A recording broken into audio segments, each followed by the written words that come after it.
Adibatla municipality TCS ప్రక్కన నిర్మించనున్న homes the 11 premium luxury apartments brochure launching programme కి ముఖ్య అతిథిగా ఇబ్రహీంపట్నం శాసనసభ్యులు మల్రెడ్డి రంగారెడ్డి వచ్చారు.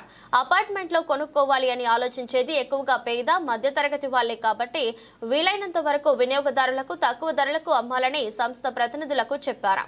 ఇటు కార్యక్రమంలో శేఖర్ మామ, చిరంజీవి గౌడ్, పల్లె గోపాల్ గౌడ్, నరసింహ గౌడ్, నాగరాజు గౌడ్ మరియు తదితరులు పాల్గొన్నారు. అందుకే వాళ్ళ పూర్తిగా కమిషనర్ కావచ్చు, వాళ్ళకు ఉండేటువంటి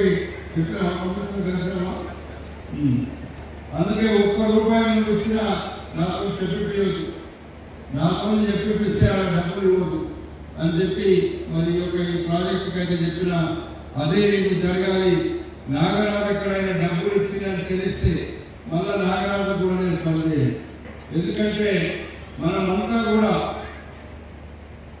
సపోజ్ నాగరాజు డబ్బులు ఇస్తాడు, ఎవరి దగ్గర తీసుకోవాలి? ఈరోజు బిల్డింగ్ వాళ్ళ దగ్గర ఎక్కువ తీసుకోవాలి. ఒక ₹5, ₹10 ఒక స్క్వేర్ ఫీట్ వాళ్ళకు తక్కువ ఇవ్వండి.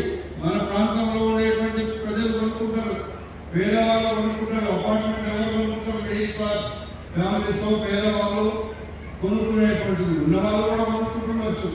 ఎవరికైనా నష్టం జరుగుతున్నటువంటి ఉద్దేశంతోనే ఇలాంటి కార్యక్రమాలు చేయాలనేటువంటి తపనలో ఉన్నా అది మార్పించాలంటే ఇంకా సమయం పడుతుంది. ఇది మనం అనుకుంటాం మనకేం పోయింది అని, అది పోయేది మనదే. తినేటోడు ఒక్కడో ఇద్దరు ముగ్గురు ఉంటాడు, కానీ పోయేది మనదే. అందుకే గతంలో ఇక్కడ భూములు కథలో పెట్టిన భూములు, ప్రభుత్వ భూములు గుంజుకున్నా అవన్నింటినీ తీసి పేదలకు పట్టాలు ఇస్తానని ఆ రోజు నేను ఎన్నికల ముందు చెప్పిన. ఇప్పుడు కూడా పేదలకు ప్రతి గ్రామంలో నిజంగా ప్రభుత్వ భూములు ఎక్కడైనా కబ్జా అయితే పట్టా భూముల దగ్గర కానీ రైతులకు హక్కులున్న భూముల దగ్గర కానీ పోవడానికి వీలేదు. మనం కూడా వాళ్ళకే ఇంకా ప్రొటెక్ట్ చేయాలి.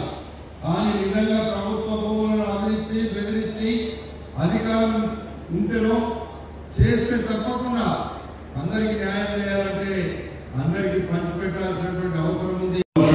అపార్ట్మెంట్స్ కానీ రియల్ ఎస్టేట్ చేస్తున్నారు. అట్లా చేయడంలో మన వాళ్ళు ముందున్నప్పుడు తప్పకుండా ఎంకరేజ్ చేయాలనేటువంటి ఉద్దేశంతో మరి నాగరాజు వచ్చినప్పుడు నేను వెంటనే అధికారులకు చెప్పి ఇక్కడ ఈ యొక్క అపార్ట్మెంట్లో ఏ ఇబ్బంది లేకుండా వెంటనే పర్మిషన్స్ ఇవ్వమని కూడా చెప్పిన. ఇవన్నీ కూడా మన వాళ్ళకు గ్రామీణ ప్రాంతాల్లో ఉండేటువంటి అలవాట్లు ఉండి మనం చేయం. మనం చూస్తూ చూస్తూ హైటెక్ సిటీ మేము 1997-8లోనే హైటెక్ సిటీ వచ్చింది. కానీ ఈరోజు చూస్తే హైటెక్ సిటీలో ఇంతకంటే అడవి ప్రాంతంలో ఉండేది ఆ రోజు. ఈరోజు మనకు బ్రహ్మాండంగా ఇక్కడ రోడ్లు వచ్చినాయి, ఇక్కడ బిల్డింగ్స్ వచ్చినాయి. కానీ ఆ రోజు మేము హైటెక్ సిటీని మొదలు పెట్టినప్పుడు, నేను ఆ రోజు 1997లో ఎమ్మెల్యేగానే ఉన్నా.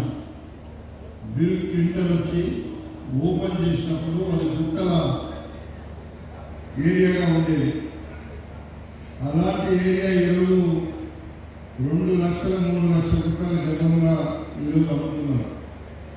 మన ప్రాంతంలో కూడా అభివృద్ధి జరిగితే మన రైతులకు కూడా వాళ్ళు పొలాలు అమ్ముకొని బిల్డింగ్స్ ఇచ్చినా, లేకపోతే వాళ్ళు ఈ ప్రాంతాన్ని అభివృద్ధి చేయడానికి ప్రయత్నం చేసినా మన ప్రాంతంలో ఉండే రైతాంగానికి కూడా మంచి జరుగుతుందనేటువంటి ఉద్దేశంతో ఈ మధ్యనే నేను కొత్త ఇండస్ట్రీస్ కూడా ఇక్కడ తీసుకొస్తున్నాను. ఆదిపట్ల పరిసర ప్రాంతాల్లో పొల్యూషన్ లేనటువంటి, రైతుల దగ్గర గుంజుకోలేనటువంటి భూములను, ప్రభుత్వ భూములు ఏవైతే ఉన్నాయో అవిటిని మాత్రమే చేయాలని ముఖ్యమంత్రి చెప్పిన. గతంలో రైతుల దగ్గర అదిరించి బెదిరించి ప్రభుత్వ ధరలకు అమ్ముకుంటుంటే, ఒకవేళ అవసరమైనప్పుడు మార్కెట్ ధరకు తీసుకొని ఇవ్వండి, కానీ రైతులకు ₹1 కూడా నష్టం చేయొద్దు.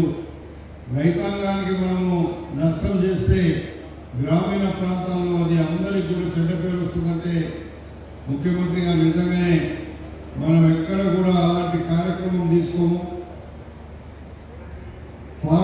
సిటీ వస్తేనే ఫార్మా సిటీకి 14,000 ఎకరాల భూములను ఫార్మా సిటీ కోసం అక్వైర్ చేస్తే నేను 5 సంవత్సరాలు యుద్ధం చేసిన. ఇక్కడ ఫార్మా సిటీ వస్తే మేము ఊర్లు వదిలిపెట్టి పోవలసిన అవసరం వస్తుంది. ఎల్బీనగర్లో ఒక్క సిరీస్ కంపెనీ ఉంటేనే 100 కిలోమీటర్లు అవసరం వచ్చేది.